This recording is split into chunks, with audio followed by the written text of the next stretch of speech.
the primary chimp dominant structure is male, and you could think, well, it's like the caveman chimp who's biggest and toughest who necessarily rules and who rules longest, but that isn't what de Waal found.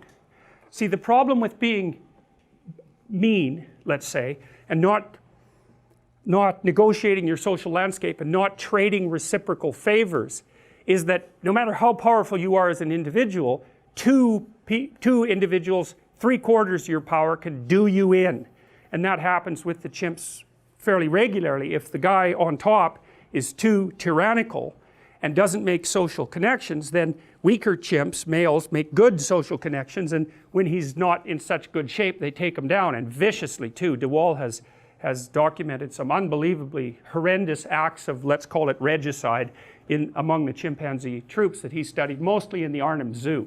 They have a big troop there that's been there a long time, but he's very interested in prototypical morality. And here's some other examples of prototypical morality emerging among animals. There's many of them, but one is if two wolves have a dominance dispute, that would be more likely among the male wolves, but it doesn't really matter.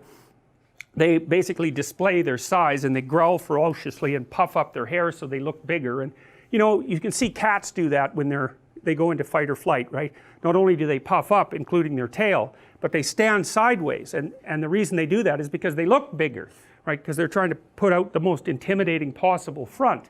So anyways, if two wolves are going at it, what they're really trying to do is to size each other up, and they're trying to scare each other into backing off, fundamentally, because see, the worst case scenario is like you're wolf number 1 and I'm wolf number 2, and we tear each other to shreds, but I win, but I'm so damaged after that wolf number 3 comes in and takes me out.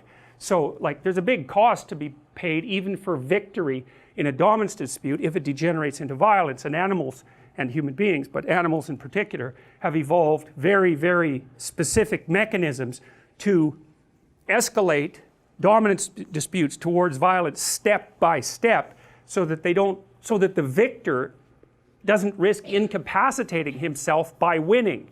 So what happens with the wolves is that they growl at each other in posture and display, and maybe they even snap at each other, but the probability that they're going to get into a full-fledged fight is pretty low. And what happens is one of the wolves backs off and flips over and shows his neck, and that basically means, all right, tear it out, and the other wolf says, of course he doesn't, well, you're kind of an idiot and you're not that strong, but we might need you to take down a moose in the future, and so despite your patheticness, I won't tear out your throat. And then they've established their dominance position, and then from then on, at least for some substantial period of time, the subordinate wolf gives way to the dominant wolf. But at least the subordinate wolf is alive, and he might be dominant over other wolves, and so everyone in the whole hierarchy has sorted that out either through mock combat or through combat itself.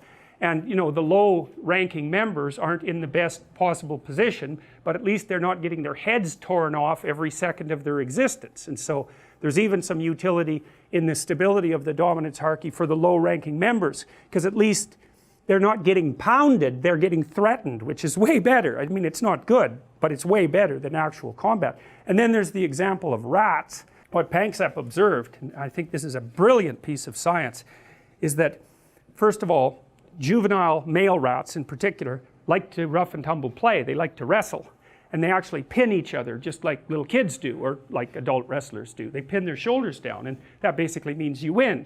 So the little rat who is the subordinate one, he has to do the invitation, and then the big rat can agree to play because he's in the dominant position.